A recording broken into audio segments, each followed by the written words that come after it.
Semua akun sudah. Sudah. Pas itu Pak, bapak-bapak ibu diundang silaturahmi di tempatnya Pak itu Pak Mukhlis. Habis asa jam 3 kayak Pak. Gak tahu juga tulak lah parah aja kita. Nah, rumahnya mana? Apanya? Rumahnya. Di Raja Wali. Itu banyak tuh nah. Apanya yang banyak? Gabian. Ya kan asal nongol aja. Iya aja nongol, apa gimana lagi tulak.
Baik, Bapak Ibu, kita akan mulai tidak terlalu lama ya, karena ini kayak materi tambahan aja ya, materi tambahan untuk Bapak Ibu bisa melihat apa yang terjadi di lapangan hubungan dengan permasalahan ekonomi ya. Jadi ini saya lupa, udah lama ya, apa namanya, eh, presentasi saya pada saat ada apa dulu ya.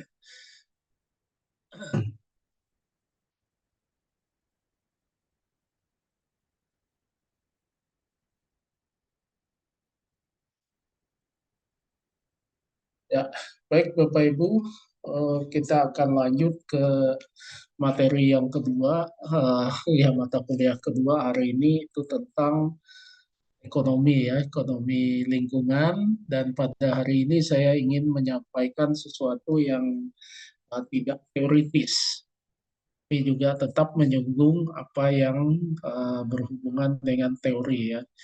Jadi ini PPT saya pada saat ada seminar ya, seminar kalau nggak salah itu seminar HGI. Ya, HGI itu adalah Himpunan Ahli Gambut Indonesia. Nah, kebetulan saya adalah bagian dari organisasi itu.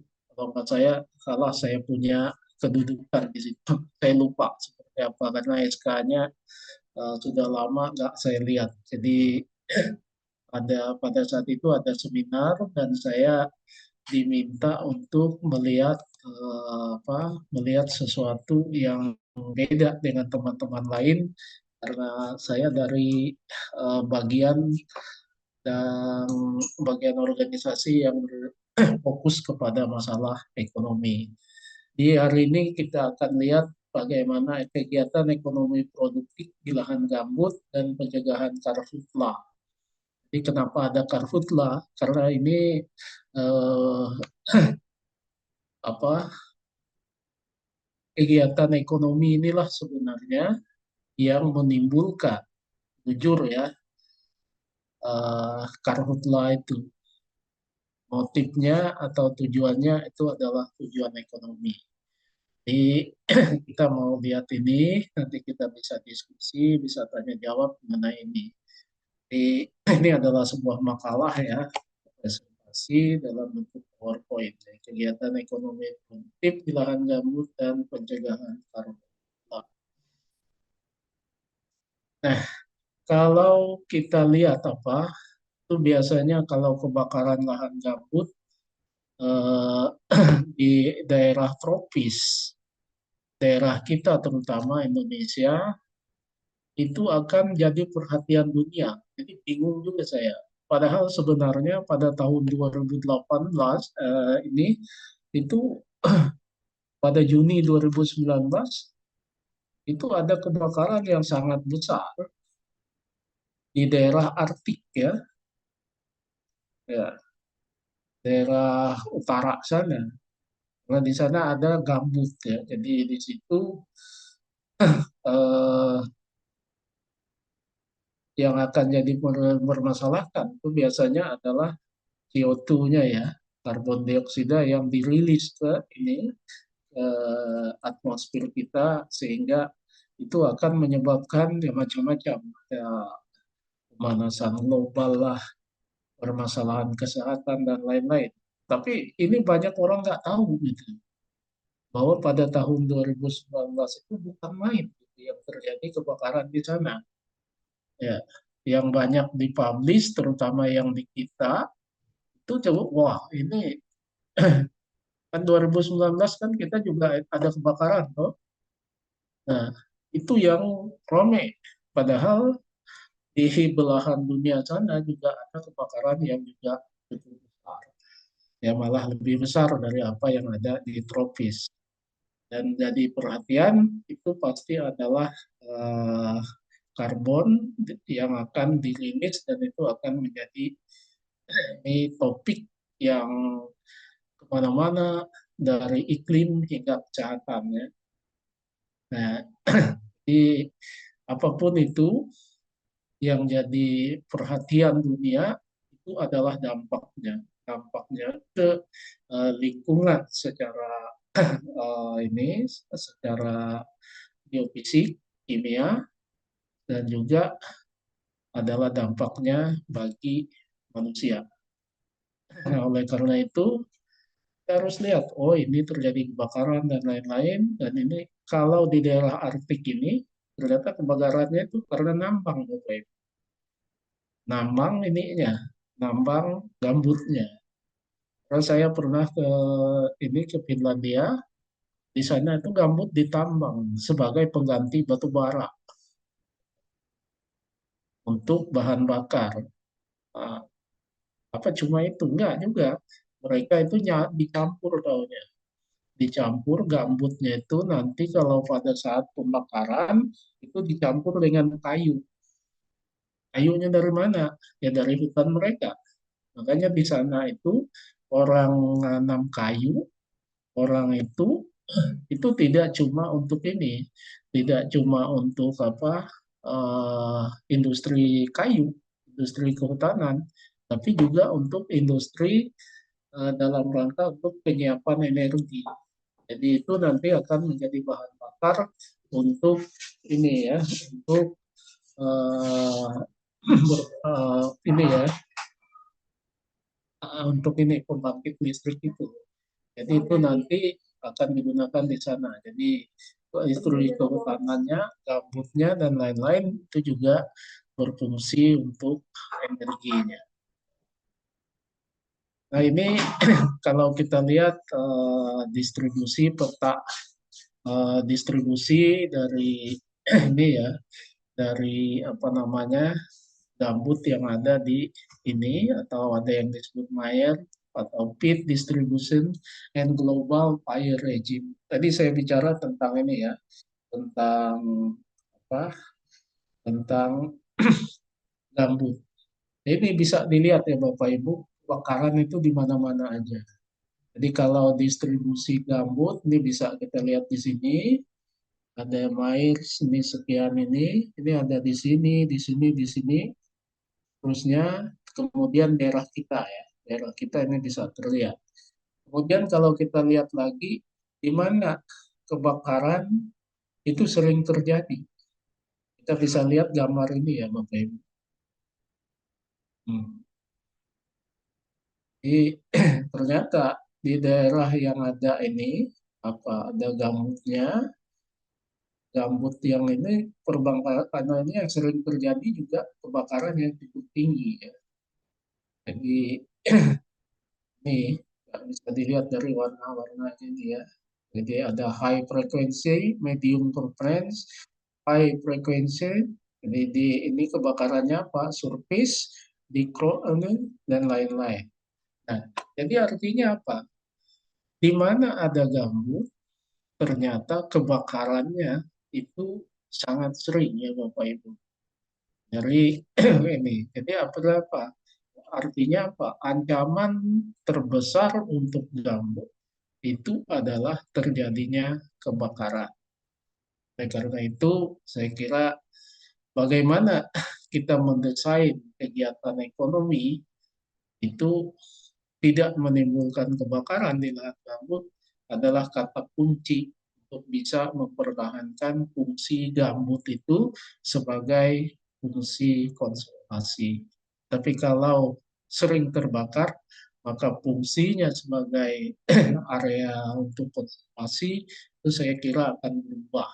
Berubahnya kemana? Dia akan berubah menjadi area untuk produksi. Nah, ini dari Wahyunto ya mengenai karbon karena yang akan dipermasalahkan itu biasanya itu adalah karbonnya. Kebakaran di gambut itu akan menyebabkan karbon yang dirilis semakin ini. Jadi kalau kita lihat di Indonesia eh, gambut itu ada di mana aja, itu bisa kita lihat yang besar-besar Sulawesi sebenarnya ada, eh, tapi kecil, jadi tidak masuk ke sini. Jadi ada Sumatera, Kalimantan, dan Papua. Sehingga kita lihat bahwa luasannya sekian dan luasan ini Bapak Ibu ya, luasan gambut ini masih terjadi perdebatan. Kenapa itu beda? Itu adalah karena perbedaan definisi. Dan yang dimaksud dengan gambut seperti apa? Ada yang definisinya begini, begini, dan seterusnya. Di luasan itu akan berbeda-beda, namun eh, yang paling ini penting untuk kita ketahui bahwa memang di tiga pulau ini luasan gambut memang luas. Papua itu luas, tetapi ini bisa kita lihat cadangan karbonnya kecil. Kenapa cadangan kecil? Karena gambut di Papua itu tipis, tidak sedalam yang ada di Kalimantan dan Sumatera. Ya, jadi walaupun dia ada 8 juta hektar, cadangan karbonnya cuma 3 sekian itu ya. Tapi kalau Kalimantan, Sumatera itu memang besar. Kenapa itu besar? Itu disebabkan karena ketebalan gambutnya. Nah, ketebalan gambut ini nanti ini juga yang ini ya, gigaton dan lain-lain. Sekarang itu kan ada banyak apa namanya skim mengenai perdagangan karbon. Tapi saya antara percaya dengan tidak ya Bapak Ibu. Ini benaran atau enggak? Ya. Ya. Halo, halo, halo. Pak, Ya, suara saya masih bisa dengar. nyambung Pak, nyambung Pak. Ya, Bisa mohon Pak. maaf karena ini saya pakai tethering ya, tethering dari HP saya. Karena di hotel ini anunya nggak bagus. Siap Pak. Kalau ya, kalau ini aja, kalau pulsa saya habis gitu kan. Ya, Siap baik Pak. Bapak Ibu, ini sebagai pengantar untuk kita melihat kenapa kebakaran, kenapa ekonomi terjadi, dan yang jadi perhatian adalah karbon. Nah, ini emisi pada berbagai sistem penggunaan lahan dimulai saat pembukaan hutan. Jadi emisi itu Bapak Ibu kalau kita lihat eh, penggunaan lahannya seperti apa, emisinya begini ya, emisi CO2-nya. Di penggunaan lahan, pembakaran biomasa, pembakaran gambut, penambahan karbon, tanaman perkebunan dan lain-lain. Nah, jadi kalau kita lihat di sini ya, emisi terendah itu di mana gitu ya. Nah, jadi misalnya jagung, karet, sawah, sawit gitu ya. Jadi tingkat emisinya seperti berapa?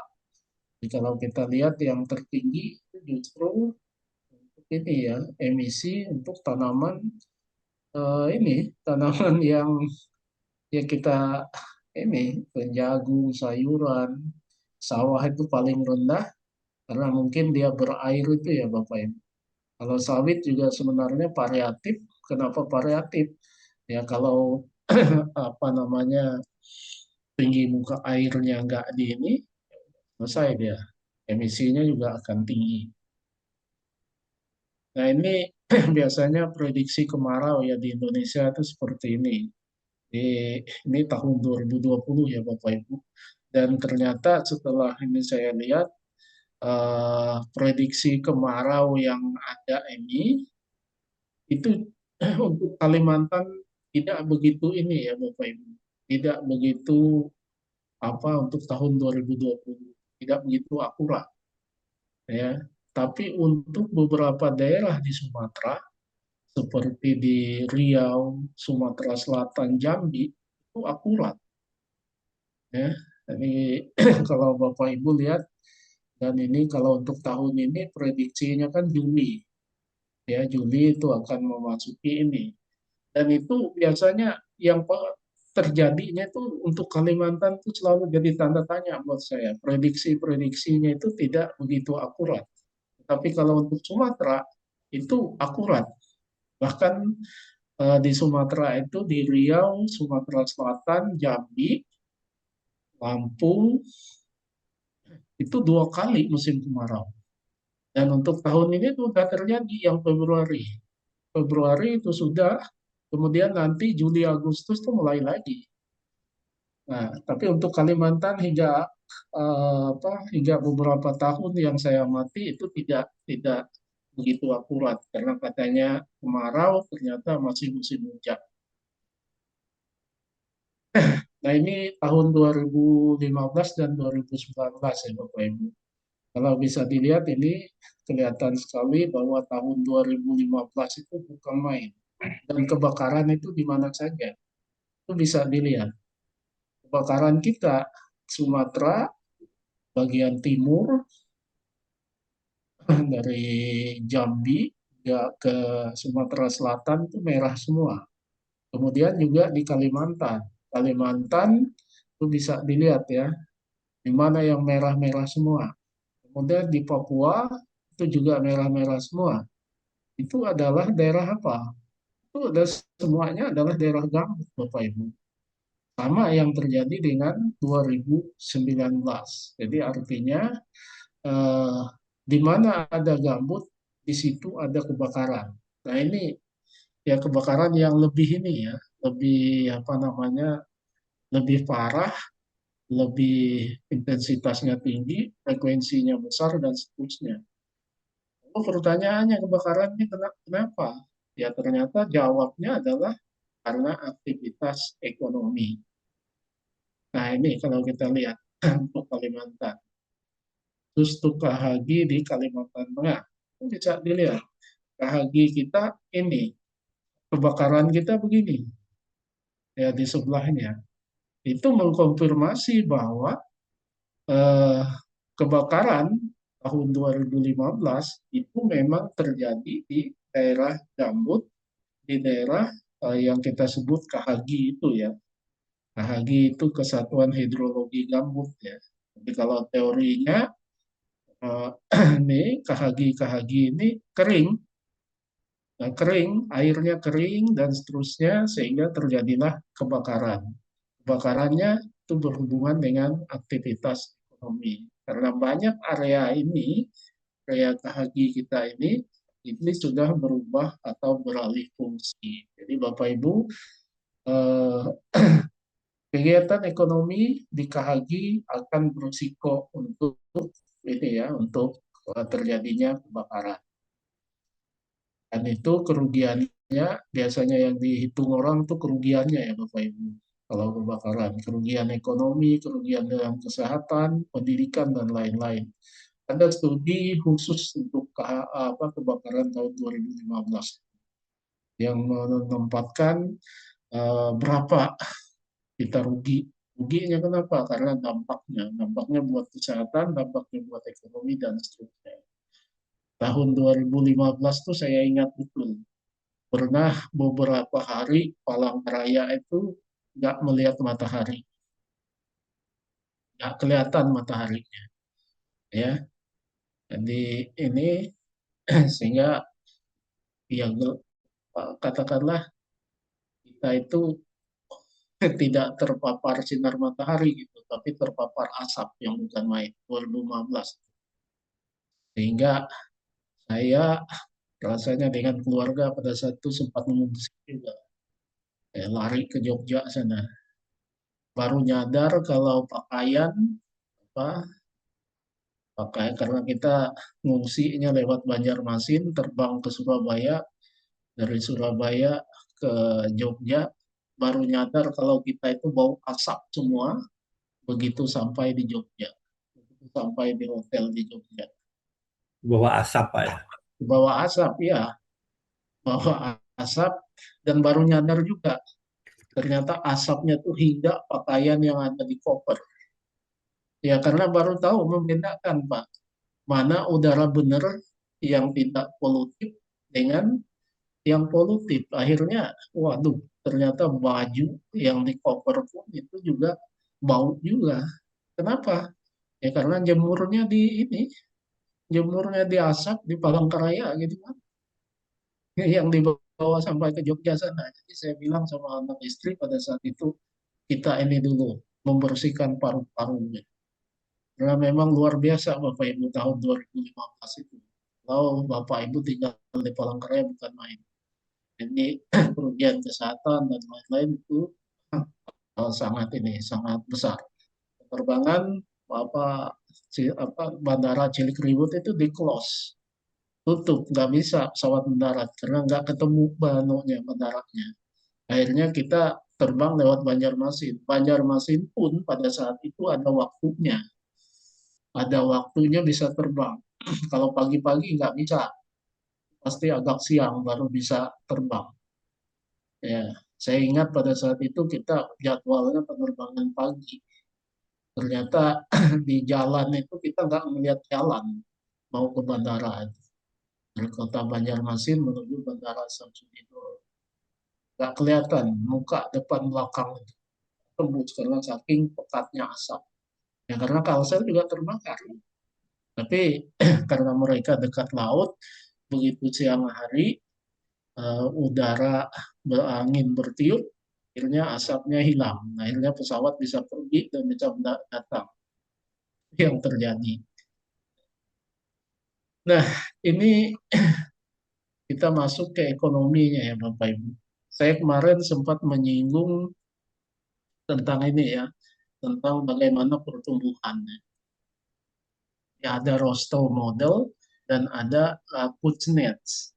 Ya, di kita di stage awal itu biasanya dimulai dengan traditional society. Traditional society itu adalah masyarakat subsisten. Perdagangannya barter, sumber pendapatannya adalah agriculture. Kemudian naik ke stage 2 ya Bapak Ibu, specialization surplus dengan pengembangan infrastruktur. Kemudian stage 3, stage of itu kita mulai industrialisasi, investasi, kemudian kita akan lebih peduli kepada pertumbuhan regional dan juga terjadi perubahan politik. Kemudian stake 4, drive to maturity, itu itu kita berusaha untuk melakukan diversifikasi pendapatan, diversifikasi ekonomi, inovasi, kemudian ketergantungan yang semakin ini kurang untuk impor dan juga investasi yang semakin naik.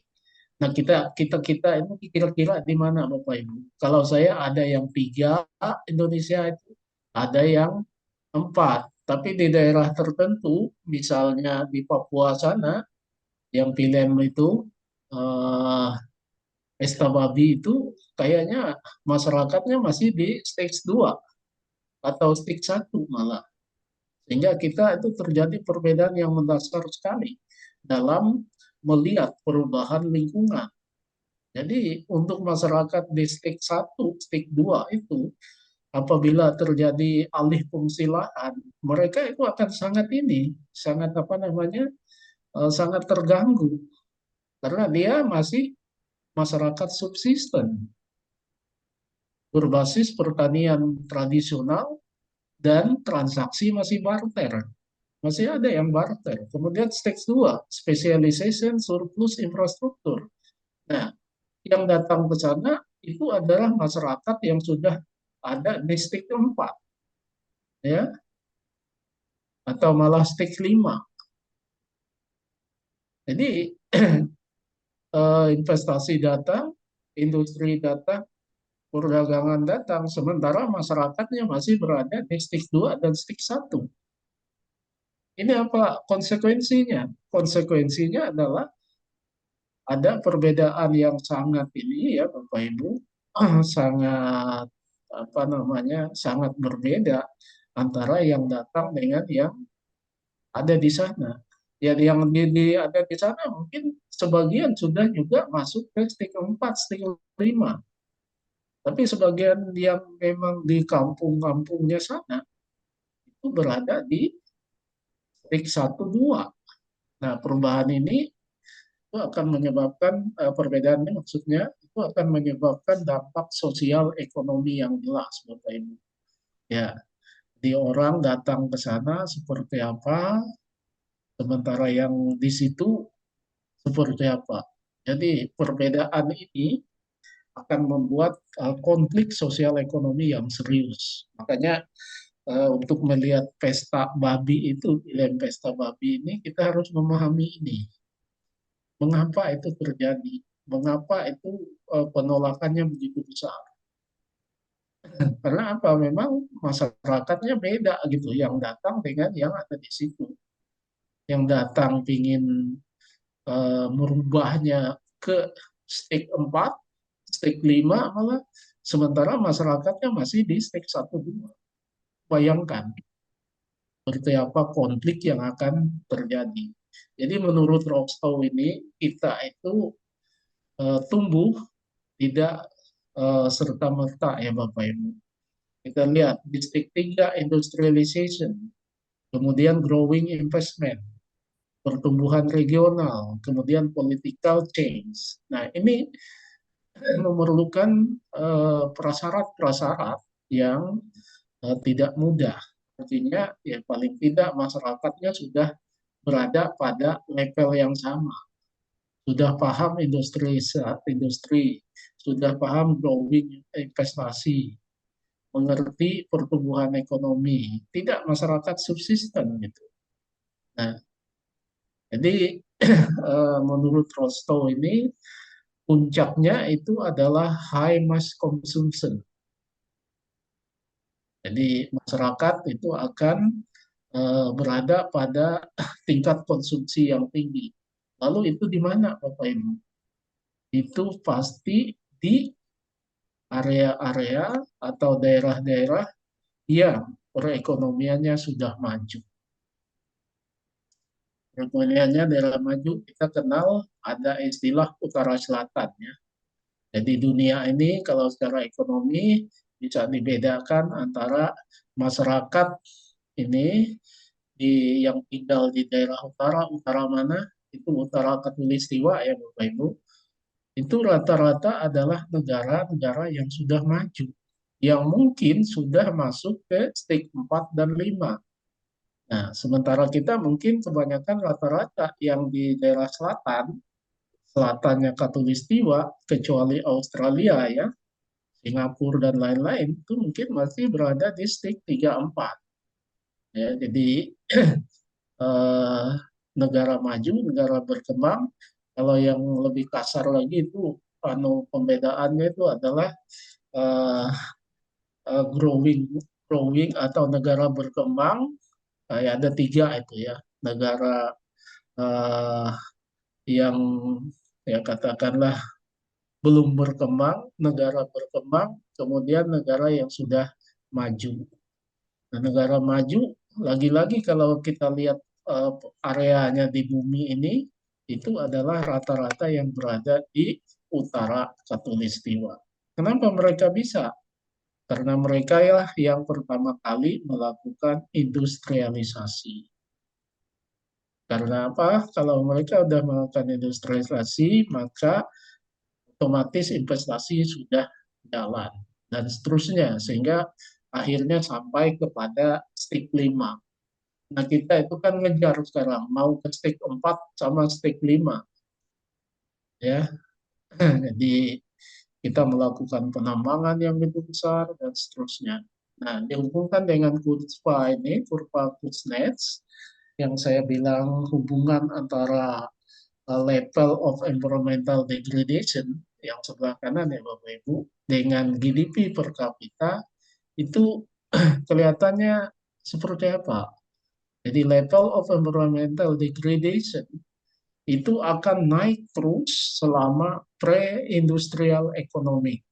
Jadi sebelum memasuki negara yang stake 45 itu, ya, tingkat degradasi lingkungan itu akan sangat tinggi. Tapi begitu sampai ke industrial economic atau ini disebut dengan turning point-nya, titik baliknya itu akan ininya kemudian akan turun ke post industrial industrial itu, maka degradasi lingkungan akan semakin turun. Lalu kenapa? Karena ternyata kalau dilihat-lihat ya Bapak Ibu, peran teknologi itu sangat berperan dalam menentukan seberapa jauh sebuah negara bisa handle lingkungannya. Itu pertama industrinya ya. Nah, negara industri ini juga biasanya sudah punya pendapatan yang tinggi. Nah, pendapatan yang tinggi ini itu memungkinkan negara-negara tadi tidak lagi habis waktunya hanya untuk apa namanya, hanya untuk membuat masyarakatnya bisa makan. Jadi kalau istilah saya sering sebut mereka sudah memikirkan dari atas perut ya. Kalau yang pre-industrial ekonomis yang mati ada di stik 3, 2, 1 itu, nah itu yang dipikir cuma masalah perut. Nah, tapi kalau sudah dia naik ke ini, eh, negara yang sudah memasuki industrial economics, dia sudah punya pendapatan tinggi dan pada saat itu konsumsi juga tinggi, teknologi tinggi, pendapatan tinggi, maka dia akan masuk ke post industrial ya. Post industrial itu biasanya service sektor ya. Jadi industri jasa ya Bapak Ibu. Kita lihat sekarang itu yang contoh yang apa namanya yang bisa kita lihat itu perubahan di Cina ya. Di Cina itu sudah terjadi mereka bikin proyek bagaimana memperbaiki lingkungan. Setelah mereka sekian puluh tahun berjuang untuk masuk kepada sebuah negara maju atau dengan basis kepada industri. Jangan lupa Bapak Ibu, hebatnya Cina, dia masuk ke dunia industri, tapi pertaniannya sangat tangguh. Jadi apa artinya?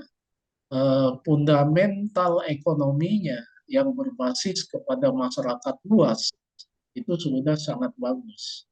Hingga akhirnya mereka apa namanya memasuki menjadi dunia industri, tapi di sisi agriculture pertaniannya juga bagus. Produktivitasnya mereka itu kalau dilihat ini Bapak Ibu lihat tingkat produksi padi ya, berapa padi ini yang terbesar yang diproduksi di sana itu Cina. Cina itu punya paling aman pangannya, paling aman berasnya. Ya bisa dilihat di ini ada saya pernah bikin presentasi tentang itu. Ya, jadi mereka punya cadangan ini, tapi lagi-lagi cadangan beras dunia itu ternyata sangat tipis. Kalau sekali saja panen gagal, maka yang terjadi itu adalah orang-orang akan menyimpan ya, menyimpan ininya, menyimpan hasil panennya tidak diekspor. Nah, kalau Cina, Thailand itu tidak mengekspor beras ya Bapak Ibu, Cina, Thailand sama Vietnam misalnya tidak mau mengekspor berasnya itu selesai itu Indonesia Bapak Ibu. Nggak punya kita berasnya. Karena apa? Produksi beras Indonesia itu yang saya amati hingga tahun 2024 kalau nggak salah saya amati betul, itu bohong kalau katanya sudah melebihi kebutuhan kita. Ya, kita karena apa? Kita lihat ininya importnya masih tinggi sampai sekian. Jadi makanya saya bilang kemarin ke Bapak Ibu membaca data tentang pertanian, data statistik, data produksi dan lain-lain itu harus hati-hati ya.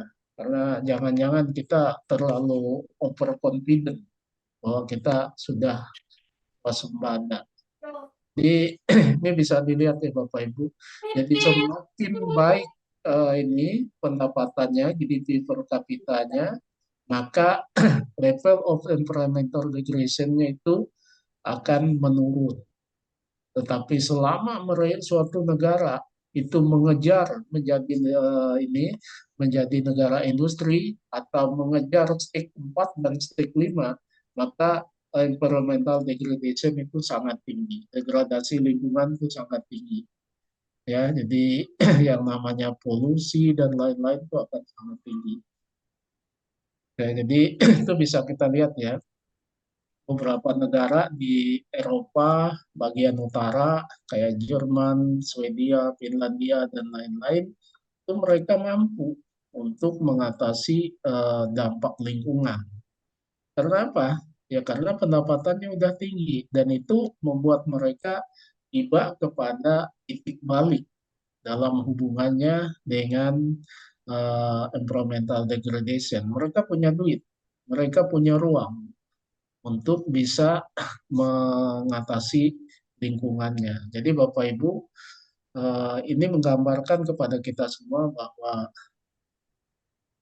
negara yang masih mengejar pertumbuhan ekonomi, masih mengejar menjadi negara industri, itu berdasarkan kurva itu ini akan selalu degraded ya lingkungannya. Saya tidak menemukan contoh ya di mana sebuah negara bisa berkembang dengan baik industrinya tanpa merusak lingkungan. Kenapa? Ini hubungannya dengan ini tadi ya, dengan yang kita sampaikan sebelumnya. Karena rata-rata sumber yang digunakan untuk output market dan market yang diini oleh perusahaan dan rumah tangga dalam rangka untuk mendrive pertumbuhan ekonominya, sumbernya adalah dari nature, dari sumber daya alam. Kebanyakannya dari situ. Ambil terus, panen terus gitu ya, eksploitasi. Sehingga degradasi lingkungan tadi itu akan semakin masif. Itu teorinya ya Bapak Ibu. Sehingga akhirnya kalau kita berjuang atau kita berusaha di stake 4, 5 tadi, maka degradasi lingkungan itu akan terjadi.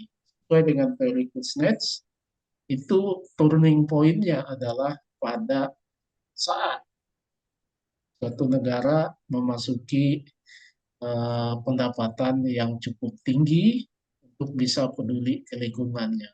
Berapa? Nggak ada jelas juga ya Bapak Ibu. Berapa itu? Yang jelas adalah mereka yang sudah masuk ke dalam kualifikasi negara-negara dengan pendapatan tinggi. Ya, harusnya mereka bisa peduli ke lingkungan. Contoh yang bisa kita lihat pelan-pelan, kita lihat perkembangannya itu adalah Cina. Cina itu bukan main. Dia kejar itunya, stake 45-nya tadi, dan kemudian mereka juga berusaha untuk care terhadap lingkungannya. Ya mereka bisa care berarti karena ada pendapatan lebih yang bisa diinikan kayak ini. Mereka nanam gurun, akhirnya produktif dan seterusnya. Tapi kalau kita mau lihat contoh yang paling ya ini itu Israel, ya itu bukan main juga, itu teknologi untuk lingkungan, untuk agriculture dan lain-lain, sehingga yang rusak-rusak itu yang tanah kering dan lain-lain itu bisa diubah menjadi area pertanian yang produktif. Hingga juga mereka masuk kepada negara dengan pendapatan tinggi ya, terlepas dari mereka selalu perang. Mereka tetap juga maju dalam rangka untuk mengejar pertumbuhan ekonominya. Tapi yaitu mereka juga sempat untuk memperbaiki lingkungan sehingga nature-nya menjadi lebih produktif.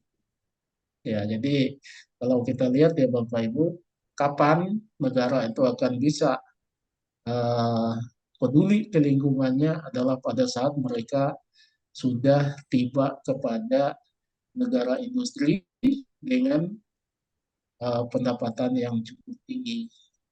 Dan juga nampaknya ya kalau udah masyarakatnya dengan pendapatan tinggi itu juga eh, apa namanya kepeduliannya terhadap lingkungan itu juga ternyata tinggi Bapak Ibu. Saya waktu kuliah di Inggris dulu itu bisa melihat yang di supermarket itu orang akan suka membeli barang-barang yang dikatakan sebagai barang yang ramah lingkungan, ya. Ya enggak, sebenarnya ini ada labelnya. Jadi ada label ini produk ramah lingkungan, diproduksi dari sini, ini dan seterusnya. Ya, sehingga wah ini orang suka beli yang itu. Yang dari ini yang dianggap tidak ramah itu enggak laku. Artinya apa? Orang sudah punya preferensi. Harusnya berbuat seperti apa? Harganya lebih mahal. Ya, harganya lebih mahal memang. Tapi karena pendapatannya tinggi, ya mampu aja mereka beli. Jadi kayaknya itu contoh ya bahwa negara yang sudah mempunyai tingkat pendapatan yang tinggi itu akan care terhadap lingkungan sehingga degradasi lingkungan itu bisa dikendalikan lebih baik, konservasi atau perbaikan itu masih bisa dilakukan. Ya. Nah, ini saya kira yang saya pernah ini ya lakukan untuk apa? Saya pernah ikut pelatihan di apa di Unpad. Saya merancang ini ya Bapak Ibu bahwa di dalam kegiatan ekonomi itu kadang-kadang kalau orang akuntansi seperti saya itu yang kita lihat adalah uh, how much money ya. Jadi visibility study yang ada selama ini itu hanya melihat kepada ini ya, kepada seberapa banyak uang yang akan dihasilkan, modalnya berapa, nanti hasilnya seperti apa. Nah, artinya apa? Aktivitas ekonomi atau yang menghasilkan proyek itu harus bisa menghasilkan dampak positif bagi lingkungan. Agar supaya apa? Agar supaya nature-nya itu semakin baik.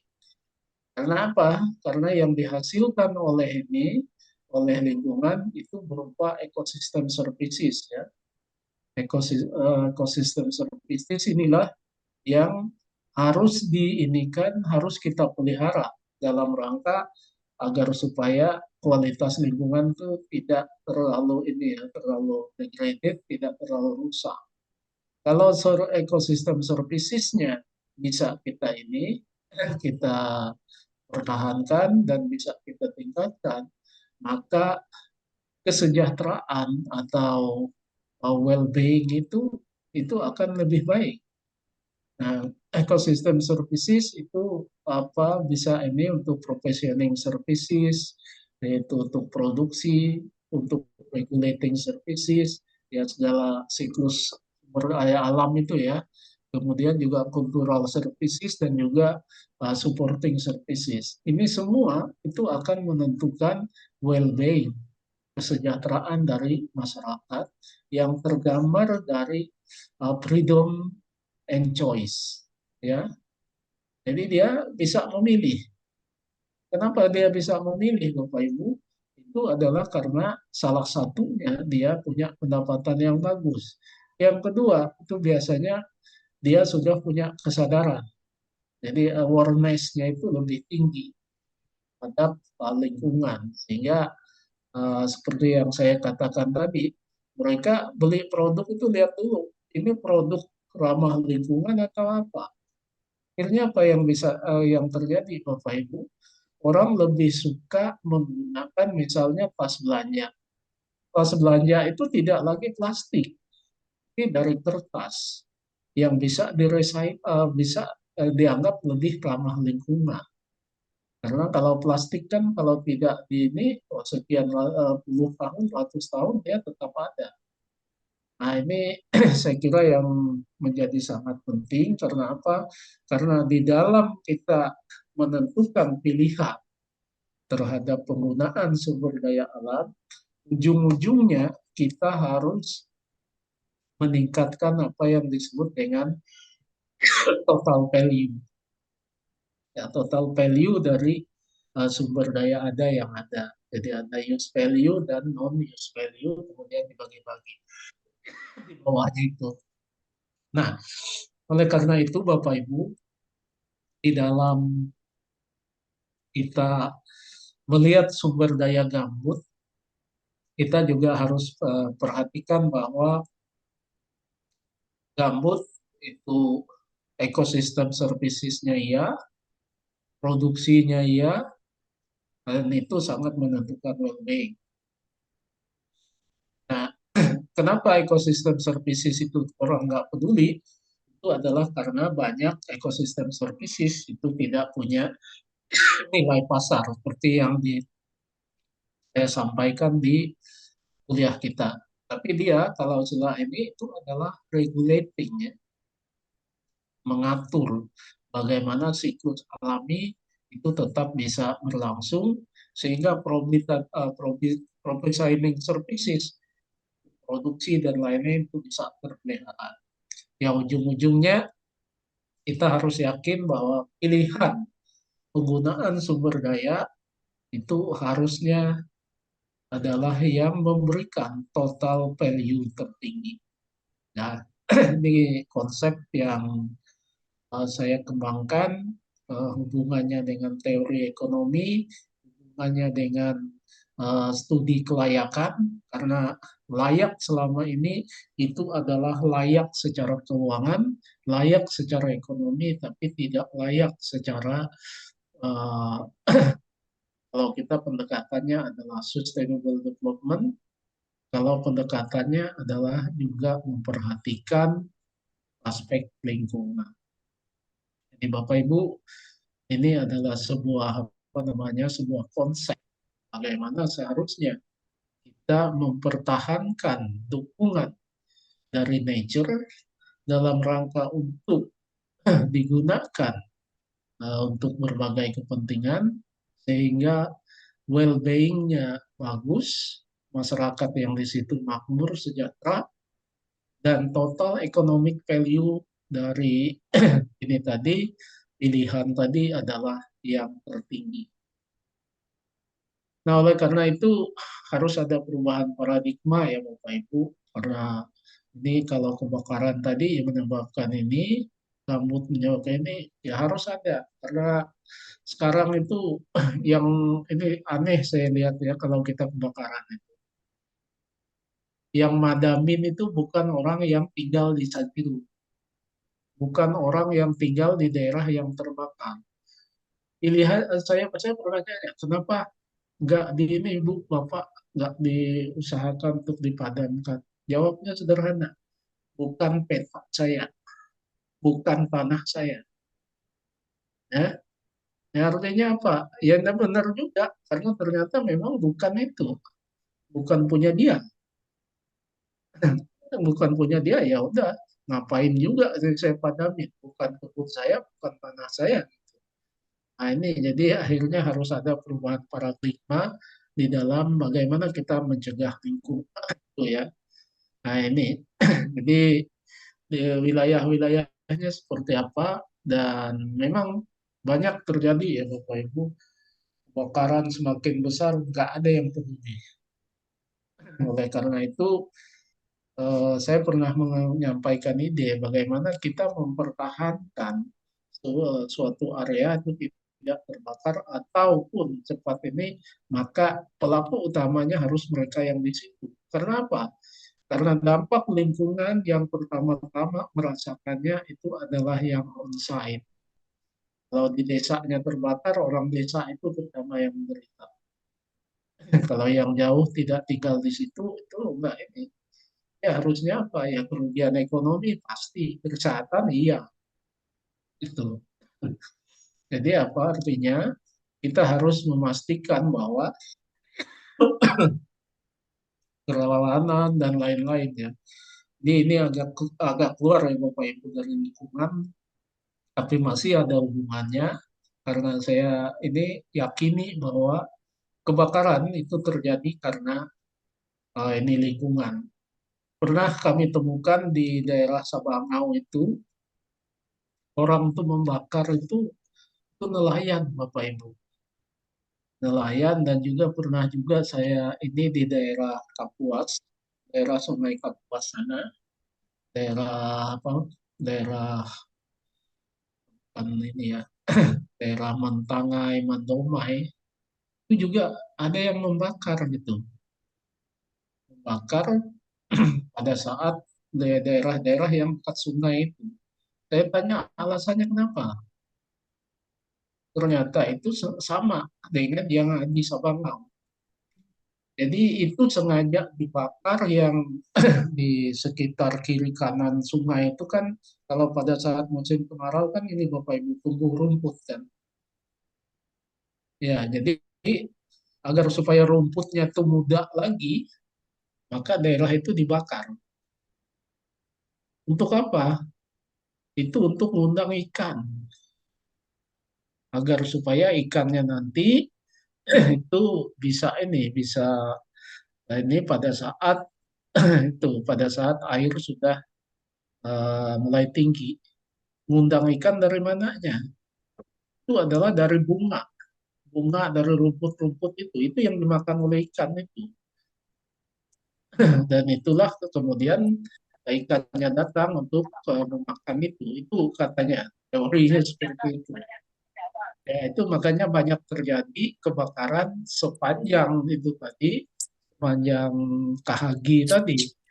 Karena memang sengaja bukan kebakaran, kalau menurut saya dibakar memang. Dengan tujuan-tujuan tertentu. Lagi-lagi motifnya ekonomi. Ya, jadi ini yang harus kita pahami bagaimana seharusnya kita mencegah kebakaran. Ini sebuah ide ya, pola pikir sehingga nantinya pada akhirnya akan ditemukan formulasi yang tepat bagaimana meninikan kebakaran. Ya, jadi ini kalau kita lihat di Kalimantan seperti itu Kalimantan Tengah ya, ini KHQ-nya luasnya sekian, kemudian fungsi budidayanya sekian, eh, fungsi lindungnya sekian, ini ada peta-petanya. Ini adalah dari apa lupa saya sumber draft ya RPPEGI. Ini Bapak Ibu yang punya yang nanti kalau mau lakukan penelitian itu bisa dilihat ini ya, RPPEG Kalimantan Tengah. Itu kita sudah punya. Kebetulan saya, kalau nggak saya salah saya sekretarisnya ini. Sekretaris yang ikut menyusun RPPEG Kalteng. Tapi nggak tahu saya apakah itu digunakan atau tidak. Jangan-jangan kayak AMDAL juga, cuma rencana. Ya, RPPEG ini kan rencana tata ruang untuk gambut sebenarnya. Ya, jangan-jangan udah izinnya sudah keluar aja semua. Ini eh, yang ada nama-namanya ya. Nah, kalau kita lihat ini yang ada di Kalimantan Tengah, kubah gambutnya sekian, jadi ada berapa, sehingga yang terluas itu apa? Kahagi, Sungai Katingan, Sungai Sabangau, itu paling luas ya Bapak Ibu. Yang termasuk Taman Nasional Sabangau itu. Kemudian Kahagi, Sungai Kapuas, Sungai Barito. Nah ini saya cukup sering ke daerah ini. Nah dulu saya bergabung dengan beberapa teman di NGO. Jadi gambutnya dalam-dalam, tapi karena dibuat saluran PLG itu akhirnya hancur-hancuran itu. Hanya di sana itu sangat rawan terhadap kebakaran. Nah ini BRG ya dulu waktu tapi ini nggak lanjut ya. Di ekonomi produktifnya harus seperti apa? Nah ini contoh penggunaan ekosistem gambut di Kabupaten Pulang Pisau ya. Nah, di Pulang Pisau gambutnya penggunaan lahan bisa dibilang dua kategori. Yang dominan menggunakan lahan pangan dan yang dominan menggunakan lahan perkebunan, terutama karet dan sawit. Ini bisa dilihat Bapak Ibu. Kabupaten ini digunakan untuk apa? Ini bisa dilihat ini ya. Dan ini kalau kita lihat tuh tata ruangnya seperti apa, penggunaannya untuk apa, sehingga terlihat ya bagaimana sebuah area bergambut itu dirancang untuk penggunaan eh, dengan tujuan-tujuan produksi. Di kalau di ini itu kelapa khususnya untuk Kecamatan Kayan Kuala ya dikembangkan oleh masyarakat dan kelapa sawit oleh perusahaan. Lahan untuk penganuan umumnya berada pada dua kecamatan Maliku dan Batu.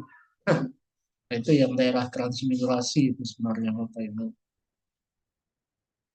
Nah ini yang di belakang Desa Garung ya.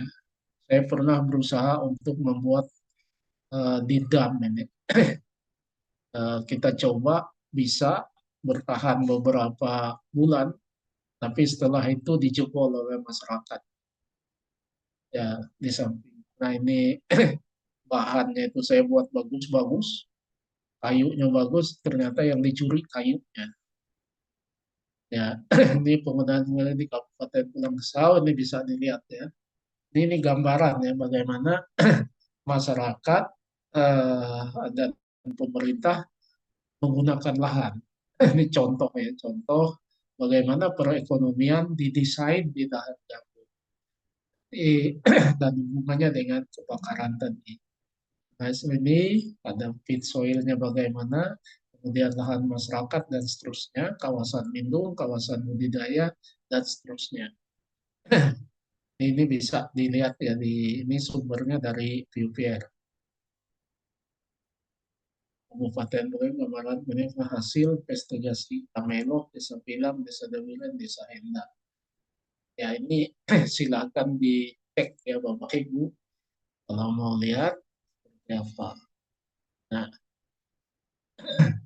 Nah, ini kalau kita lihat ininya peluang dan tantangannya dari aspek lingkungan, biofisik, dan sosial ekonomi humaniora. Jadi kalau aspek biofisik, kegiatan ekonomi tentunya dapat berhasil. Aspeknya kunci yang harus diperhatikan adalah ini ya. Jadi kalau kita lihat mau mengembangkan itu, yang pertama kualitas dan kuantitas air tawar untuk kepentingan irigasi. Kemudian kesesuaian lahan, terutama penggunaan pirit, kemudian penggunaan pupuk. Kalau efek sosial maniora itu masalah tenaga kerja, kemudian legal status dari lahan, dan aspek kemitraan. Karena apa Bapak Ibu? Banyak lahan masyarakat itu legal status ya, itu katanya punya dia, tapi bukan miliknya secara hukum. Akhirnya yang terjadi itu konflik begitu ada ini ya, ada hal-hal lain, kepentingan lain, terutama perusahaan. Nah ini ya kalau kita mau lihat sawah itu berhasil kenapa? Ini keadaan tanah, pirit, dan air terkendali. Dia akan begini Bapak Ibu. Ya, jadi pirit itu adalah yang paling jadi momok di area yang bekas gambut. Ya, tapi kalau sudah bisa dikendalikan, ya kondisinya bisa seperti ini. Dia akan lebih produktif. Kalau ini contoh ini tadi ya, Maliku, Bangau, air tata kali, dan sebaran pirit. Jadi ini di foto ini ya Bapak Ibu, ini mati, padinya mati kalau ada piritnya. Lalu sumbernya di mana? Ini tanah yang kayak kerak besi Bapak Ibu. Ini anonya. Ini saya temukan di belakang Buntoy, di belakang desa Buntoy. Ya, belakang desa Buntoy, bahwa padinya mati dan lain-lain. Nah, ini tahun 2009 ya Bapak Ibu. Ini yang saya katakan ke dulu itu, saya melakukan penelitian itu lama banget. Makanya ini saya lupa fotonya, ini tahun 2009, tapi sekarang itu udah nggak ada lagi kayak gini di sini. Ya, udah berubah ini. Ya, saya lupa jadi kebun sawit ini. Daerah sini ini udah jadi kebun sawit. Dan dulunya 2009 begini. Ya mudah-mudahan yang ini masih kebun karet. Karena saya 2010 ke sini ada juga untuk terakhir itu masih ya. Nah ini kebijakan ke depan untuk bagaimana gambut itu produktif, eh, harus ada kebijakan-kebijakan yang harus dilakukan. Nah, silahkan Bapak Ibu mau mengkritisi ya atau mau melakukan penelitian. Nah, ini karena menarik sebenarnya kalau kita eh, meneliti sesuatu yang berhubungan dengan sosial ekonomi. Ya, sehingga kita bisa yakin bahwa apa yang kita sampaikan, apa yang teori tadi itu bisa kita lihat di lapangan. Ya aspek biofisik juga oke gitu. Ya aspek lingkungan juga oke. Tapi seharusnya ilmu lingkungan itu menyoroti keduanya. Kalau kami dulu waktu di Nottingham itu nggak diterima kalau suatu disertasi atau yang di sana itu namanya disebut tesis itu hanya fokus kepada biofisik. Karena apa? Karena kalau yang namanya environmental studies itu harus dua hal, yaitu aspek biofisiknya dan juga sosial humanioranya. Karena unsur lingkungan memang itu. Kalau Anda cuma neliti tanah, ya Anda orang ilmu tanah, bukan ilmu lingkungan. Ya, ya boleh Anda fokus penelitian ilmu tanah, tapi harusnya dihubungkan dengan bagaimana tanah itu berpengaruh kepada sosial ekonomi masyarakat. Jadi misalnya kita lihat kualitas tanah, lihat gambut. Gambutnya sudah berubah begini. Ya kita bisa buktikan bahwa gambut daerah ini masih begini. Misalnya pH-nya, pH-nya masih segini, tebalnya masih segini, produktivitasnya begini, penggunaan lahannya begini. Lalu dampaknya ke masyarakat sekitar bagaimana? Itu. Jadi kalau ini biasanya saya malas kalau nguji ikut nguji tesis mahasiswa S3 tapi cuma biofisik gitu. Ya, karena menurut saya itu bukan ilmu lingkungan. Ya, karena kalau ilmu lingkungan itu harus aspek biofisik dan sosial humanioranya apa. Itu harus bisa dihubungkan apa yang kita teliti biofisiknya seperti saya. Saya meneliti eh, livelihood, tapi yang saya lakukan itu adalah melihat biofisiknya dan juga melihat lingkungannya. Karena begitu kita bicara aspek keberlanjutan, aspek lingkungan, tidak ada yang berdiri sendiri. Cuma masalah tanah atau cuma masalah air. Karena apa? Kita udah tahu perubahan kualitas air misalnya. Itu kan pasti karena terjadi perubahan biofisik. Pertanyaan berikutnya adalah biofisik itu berubah karena siapa? Ya, pasti jawabnya adalah karena perubahan lingkungan, perubahan aspek atau aspek kegiatan yang berhubungan dengan manusia. Nah, kalau udah berhubungan dengan aspek, kita harus analisis gitu bahwa degradasi itu terjadi karena apa? Apa faktor pemicunya? Apa kegiatan yang dilakukan? Dan pada akhirnya dampaknya kepada keberlanjutan dari sumber daya itu bagaimana?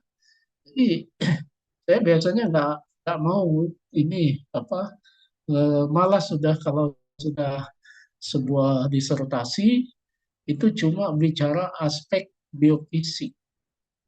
Dan saya biasanya bilang, berarti pembimbingnya nggak paham ilmu lingkungan itu apa. Gitu.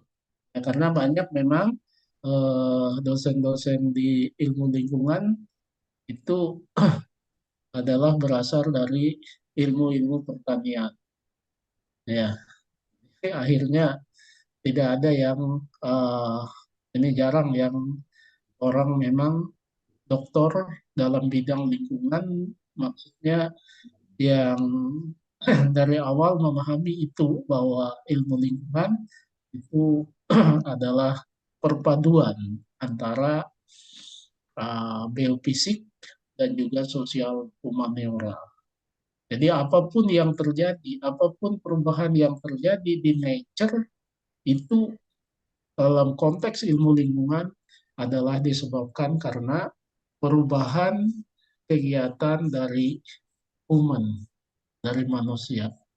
Ya, bahkan tadi saya sambut katakan eh, kebakaran itu terjadi karena manusia. Jadi ini yang ingin saya sampaikan Bapak Ibu dengan menampilkan slide tadi, menampilkan masalah kebakaran dan ekonomi. Kebakaran itu adalah urusan biofisik, dampaknya ada, tapi pemicunya ya, pemicunya itu adalah kegiatan manusia yang menggunakan lahan gambut. Seperti kita lihat di slide akhir-akhir tadi mengenai bagaimana penggunaan lahan di Kabupaten Pulang Pisau untuk lahan gambutnya. Mana yang dekat sungai digunakan untuk apa, kesananya sedikit untuk apa, gitu. Semakin ke dalam untuk apa. Semakin gambut dalam yang lebih tebal digunakan untuk apa. Nah, ini semua akan bisa menyebabkan dampak baik biofisik maupun secara ekonomi humaniora. Jadi itu yang ingin saya sampaikan Bapak Ibu. Jadi silahkan nanti kalau ingin eh, meneliti untuk disertasi dan lain-lain, coba pikirkan aspek lingkungan secara komprehensif, jangan cuma biofisiknya.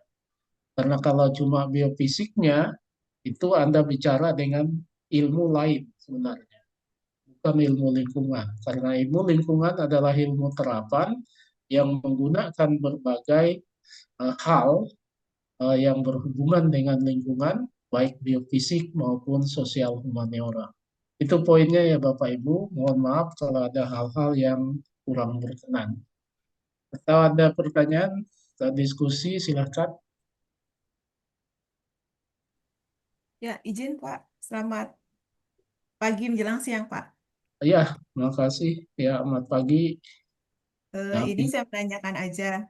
sekarang ini kan terjadinya masalah dampak kebakaran hutan, Pak. Kan belum terjadi sih, tapi memang kita ini kan di eh, Indonesia kan, Pak, sudah kita melakukan pencegahan-pencegahan kegiatan kebakaran hutan. Apalagi kita ya yang di KPH itu kan di tingkat tapak, Pak. Jadi memang berdekatan langsung dengan masyarakat seperti itu. Jadi seperti ini saya mau nanyakan saran apa aja sih Pak yang harus dilakukan kita sebagai pemangku juga Pak di tingkat tapak. Apa saja yang harus pendekatan apa yang umpamanya Kades, kepala desa atau perangkat-perangkat desa atau bagaimana cara berkomunikasi lah dengan masyarakat seperti itu Pak. Terima kasih Ya, Pak. jadi di ini tadi di slide saya tadi saya sudah tampilkan ya, bagaimana sebenarnya penanganan di tingkat tapak. Nah, di tingkat tapak itu kan ada desa, ya. Dia ada tapak, ada desa, dan saya kira ini pertama-tama kita dekati masyarakat di level desa. Tapi yang penting dari semuanya itu adalah bagaimana masyarakat itu bisa memetakan ya Bu ya. Misalkan dimulai yang disebut dengan peta rawan kebakaran di daerah mereka itu mereka harus tahu. Ya, jadi itu silahkan dulu dipetakan dulu itu peta rawan kebakarannya itu di mana-mana.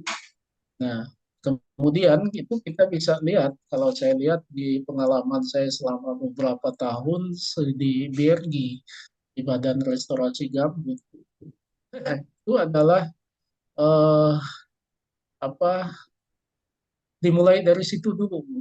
Peta rawan kebakaran itu harus dimiliki oleh desa itu.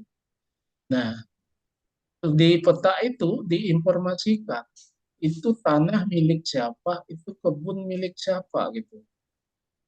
Nah, gunanya untuk apa? Untuk lebih tahu siapa yang harus bertanggung jawab. Karena misalnya di desa A itu belum tentu bahwa yang punya tanah di situ orang yang di desa A itu. Banyak tanah itu orangnya yang punya itu tidak tinggal di desa itu. Itu sudah umum itu. Akhirnya apa? Kalau terjadi kebakaran dan lain-lain, ya orang membiarkan aja. Karena bukan tanah saya, bukan petak saya. Itu bukan kebun saya. Itu yang terjadi di lapangan. Nah, oleh karena itu, untuk menumbuhkan komunikasi tadi, saya kira awalnya harus dibuat peta kebakaran, peta rawan kebakaran, dan siapa saja yang masuk di situ. Maksudnya siapa aja pemilik yang ada di itu, Bu ya.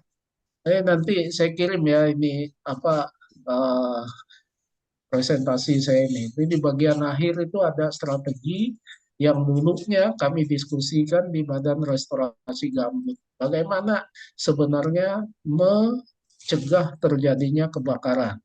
Jadi kalau sudah ada peta rawan kebakaran tadi, Bu, harusnya ada regulasi tingkat desa, ada aturan tingkat desa, ada perangkat yang bisa ini. Kami dulu pernah kembangkan, kami dari Jemprop ya dulu, itu MPA itu kami, masyarakat peduli api itu tuh kami yang kembangkan api. Ya, karena kebakaran tahun 90-an itu bukan main, 97 dan 97 ya, 97 kalau nggak salah.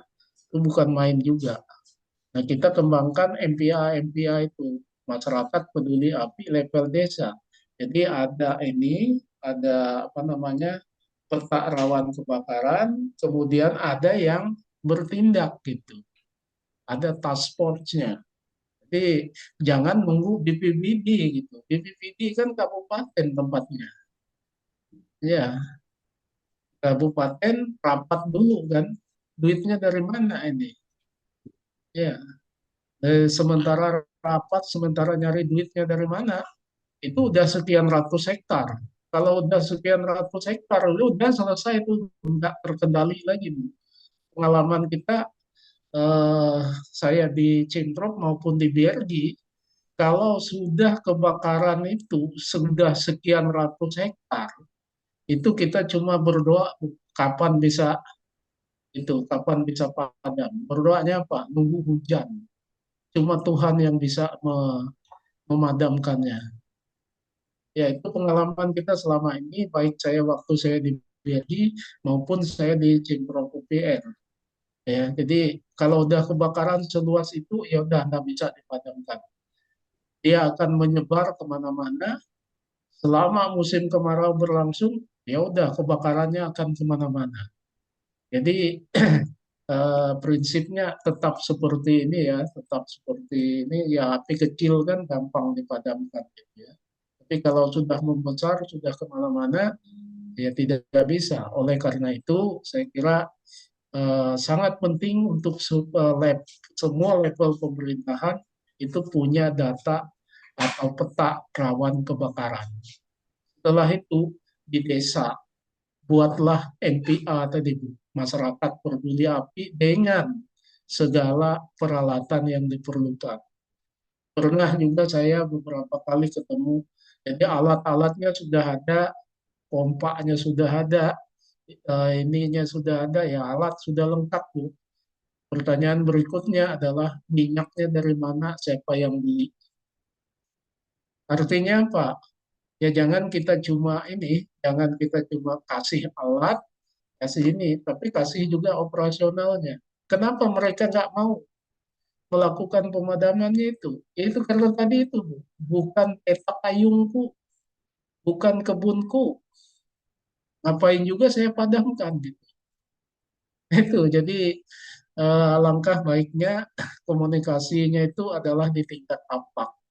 Yang di atas-atas itu udah tahu petugasnya, BPBD segala macam itu. Tapi kalau untuk api, mau api di gambut, mau api dimanapun, jadi early action, tindakan lebih cepat itu lebih baik. Agar supaya skala kebakaran itu tidak meluas. Kalau udah meluas ya udah selesai. Kita tunggu aja hitungan kerugiannya, baik biofisik maupun ekonomi. Karena apa? Ya mau pakai apa aja nggak padam-padam.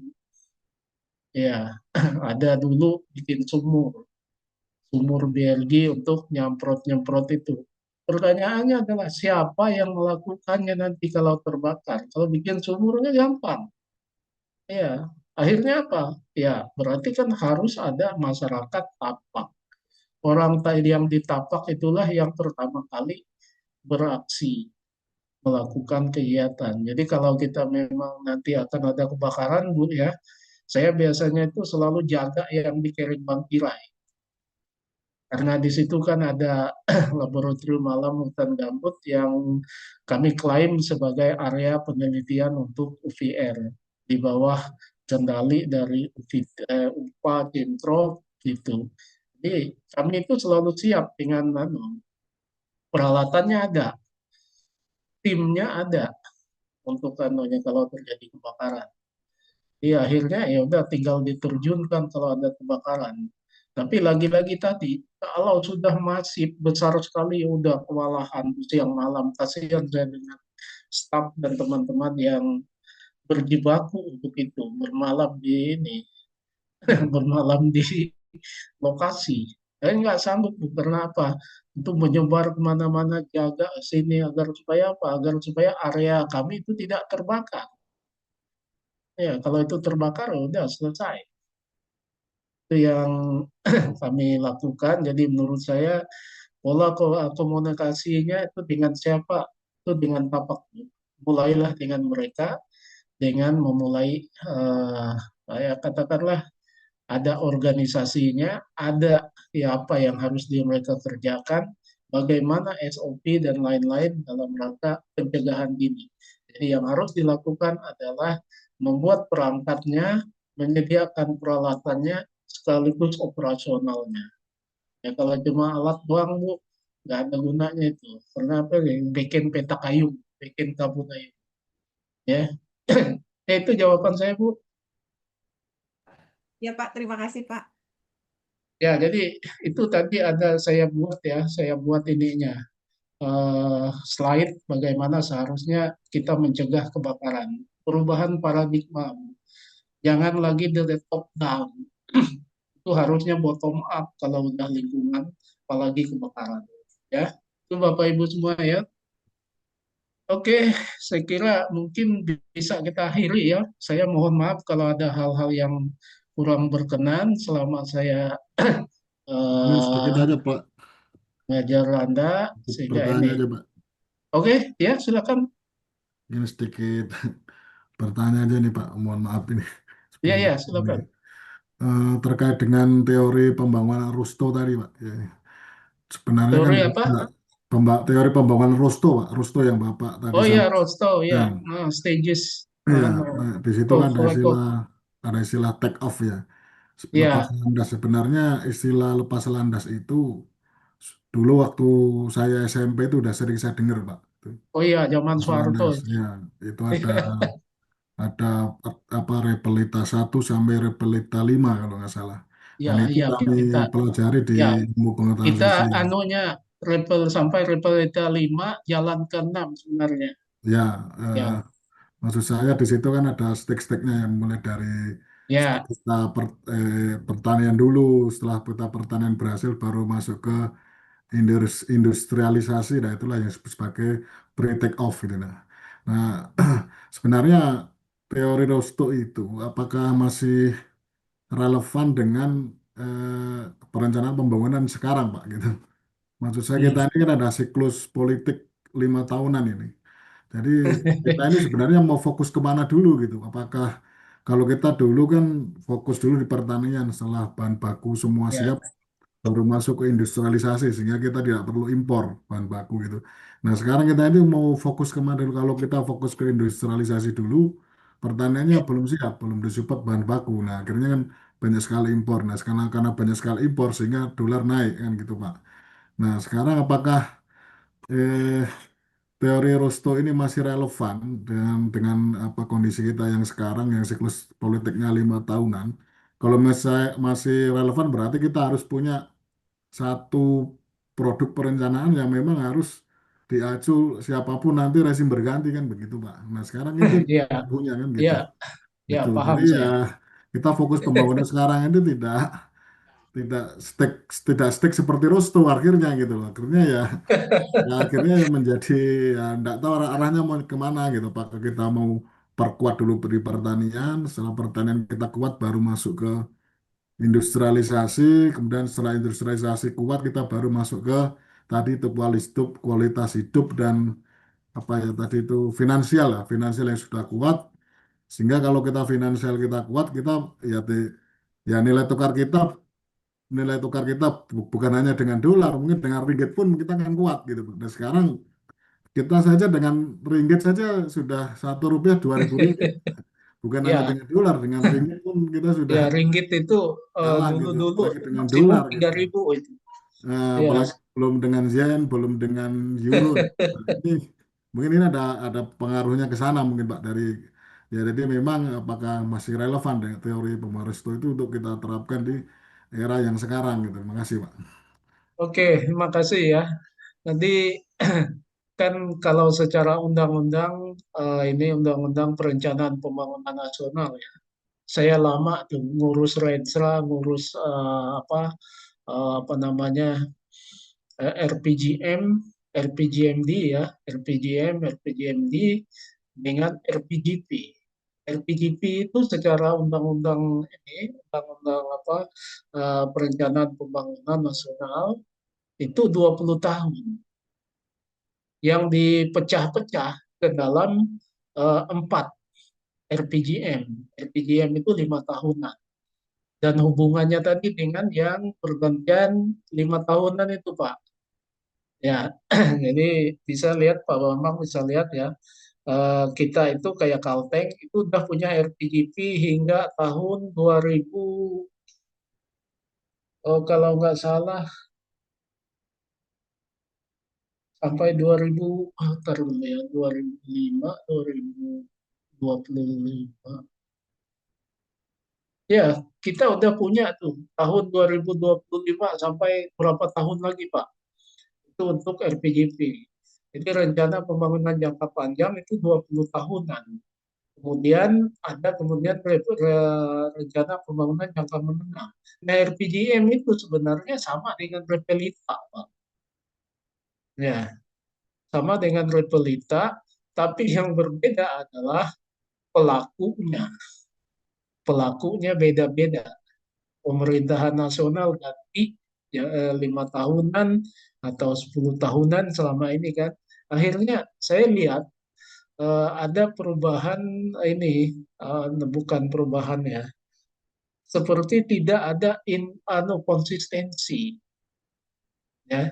Jadi kata kuncinya saya kira adalah konsistensi. Teori Rostow itu relevan, tapi pengambil kebijakan itu harusnya konsisten ya. Kita udah di tahap mana gitu. Kalau zaman dulu Bapak masih SMP, saya udah kuliah kayaknya. Istilah lepas landas dan lain-lain itu ya zaman Pak Harto ya. Nah, zaman Pak Harto itu jelas bahwa pembangunan 25 tahun itu ini akan dipecah dalam repelita-repelita. Nah, akhirnya pada saat akhir-akhir Pak Harto itu ada istilah lepas landas. Lepas landas itu yaitu tadi udah memasuki tahap yang keberapa itu, tahap keempat kelima itu.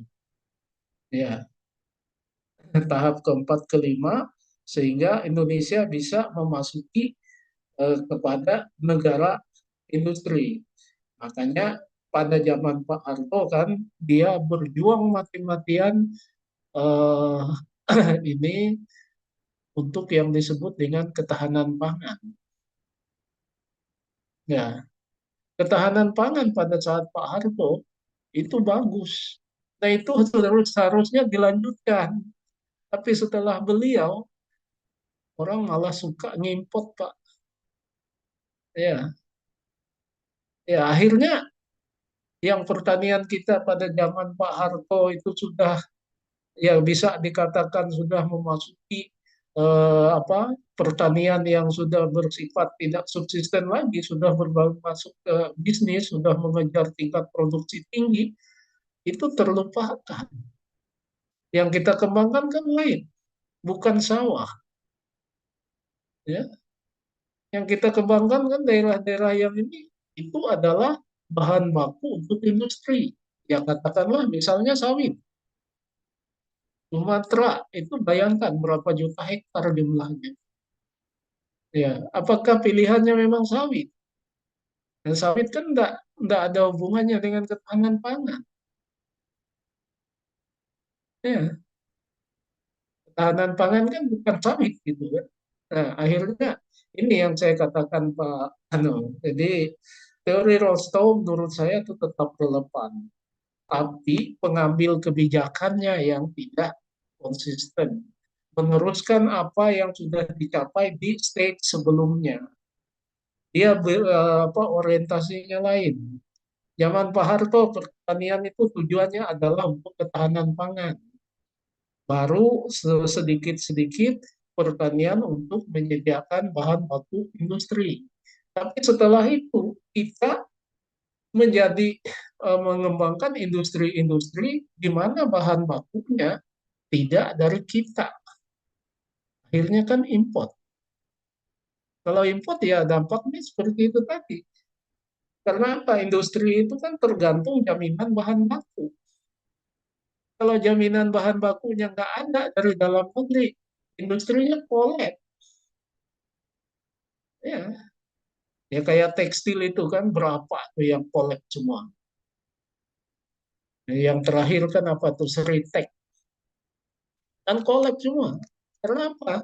Karena bahan bakunya dari bahan baku impor. Kita nggak bisa menyediakan bahan baku untuk itu. Karena apa? Ya kita lain yang kita sediakan. Nah ini saya kira kalau dikatakan bahwa apa namanya teori Rostow relevan atau tidak, menurut saya tetap relevan. Semua negara itu akan dikembangkan menuju stage yang kelima. Dalam rangka apa? Dalam rangka untuk mencapai tingkat pendapatan yang lebih baik.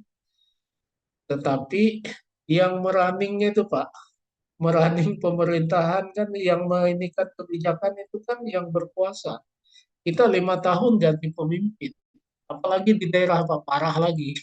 Kalau kita bicara level kabupaten, ya level kabupaten itu Pak Bupatinya ganti tiap 5 tahun, udah nggak jelas apa yang bisa dilakukan. Dalam rangka untuk melihat pertumbuhan itu secara berjenjang. Karena apa? Karena begitu bupatinya jadi ini, dia ingin meninggalkan legacy, Pak. Meninggalkan sesuatu yang, oh ini pada zaman saya. Lalu apa yang ini kan fokuskan? Pasti fisik aja, pembangunan fisik. Ya, pembangunan fisik sehingga terlihat membangun, sementara yang untuk konsistensi untuk pengembangan ekonomi itu nggak jalan. Ya, dulunya program sebelumnya Pak gitu kan, misalnya dalam bidang pertanian apa, itu nggak lanjut. Contoh paling klasik di tempat kita itu PLG itu, lahan gambut 1 juta hektar itu, boro-boro dilanjutkan sampai berhasil. PLG itu, proyek lahan gambut. Langsung ini sekarang pindah ke Papua sana. Ya, Papua yang di Papua itu kan gambut juga itu. Nah, jadi artinya bukan teori Rostow-nya yang keliru, tapi konsistensi dalam rangka tahap-tahapan untuk mencapai itu yang tidak terjadi, Bapak Ibu. Jadi misalnya, makanya saya berani debat dengan siapapun. Saya tidak mau mengatakan proyek lahan gambut 1 juta hektar itu gagal, ya.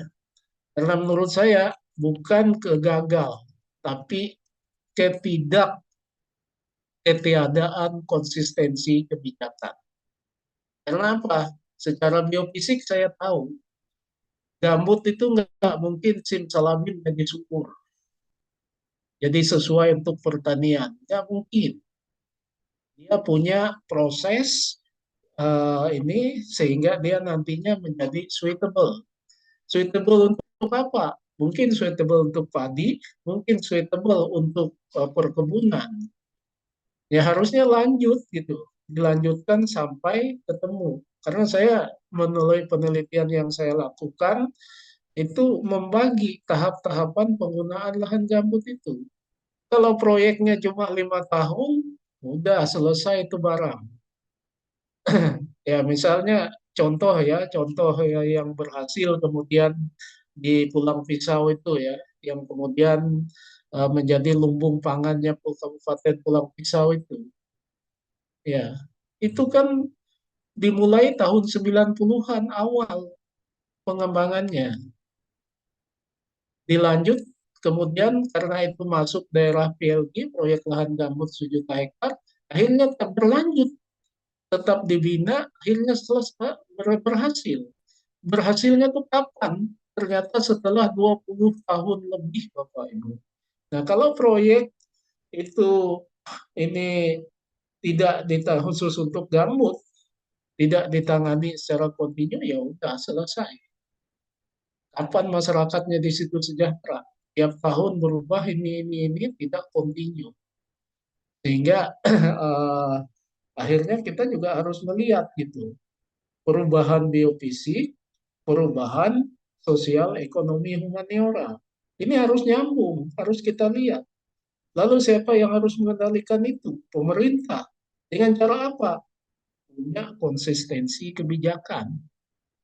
Ya akhirnya kita bisa mengatakan karena gara-gara tidak konsisten, tidak berlanjut, teori Rostow-nya kayaknya nggak relevan. Saya kira tetap relevan.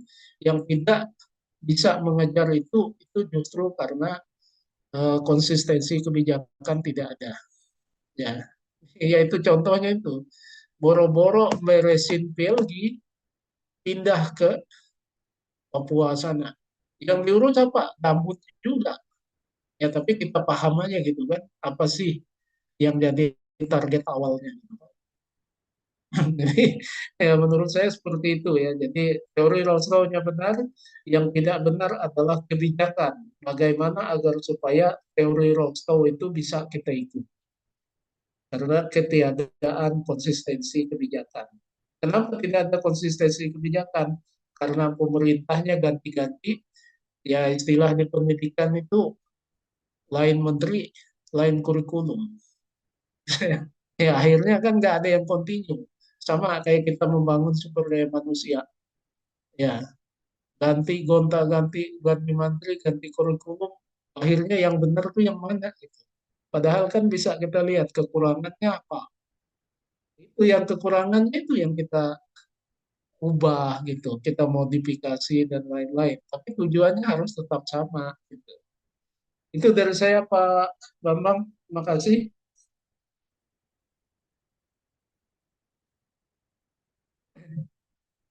Oke, kalau nggak ada lagi, saya ini ya, saya akhiri dan saya mohon maaf kalau ada hal-hal yang kurang berkenan.